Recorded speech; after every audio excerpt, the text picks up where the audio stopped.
Bonjour à tous. Aujourd'hui, je vais vous parler de la crise diplomatique qui s'aggrave entre la France et l'Algérie. Alors que les relations semblaient s'apaiser, une nouvelle escalade a tout bouleversé.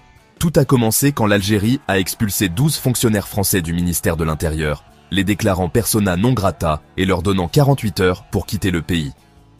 La France n'a pas tardé à répondre, en expulsant, elle aussi, 12 diplomates et agents consulaires algériens, et a rappelé son ambassadeur à Alger, Stéphane Romatet.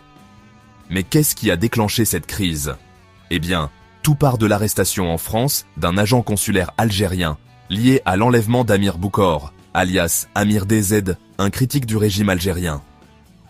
Cet incident a donné lieu à des accusations de kidnapping et d'activités terroristes, aggravant encore les tensions.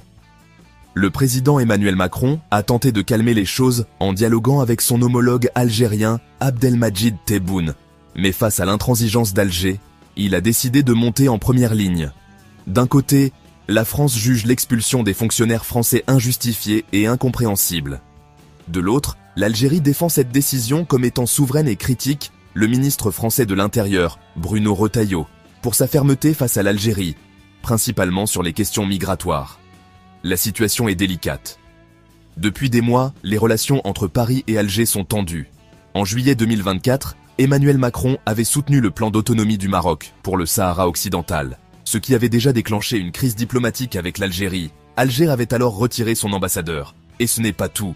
En novembre 2024, l'arrestation de l'écrivain franco-algérien Boualem Sansal en Algérie avait ajouté une couche de complexité. Malgré une tentative de reprise de dialogue en mars 2025, la visite du ministre français des Affaires étrangères, Jean-Noël Barrot à Alger, n'a pas suffi à apaiser les tensions. Mais pourquoi cette escalade maintenant ?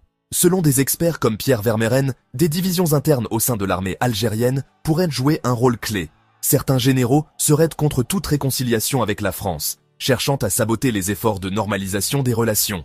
Alors, quel avenir pour la relation franco-algérienne ? Malgré cette crise, les deux pays reconnaissent l'importance de reprendre le dialogue. Jean-Noël Barrot a récemment souligné que le dialogue est la seule manière de résoudre durablement les tensions.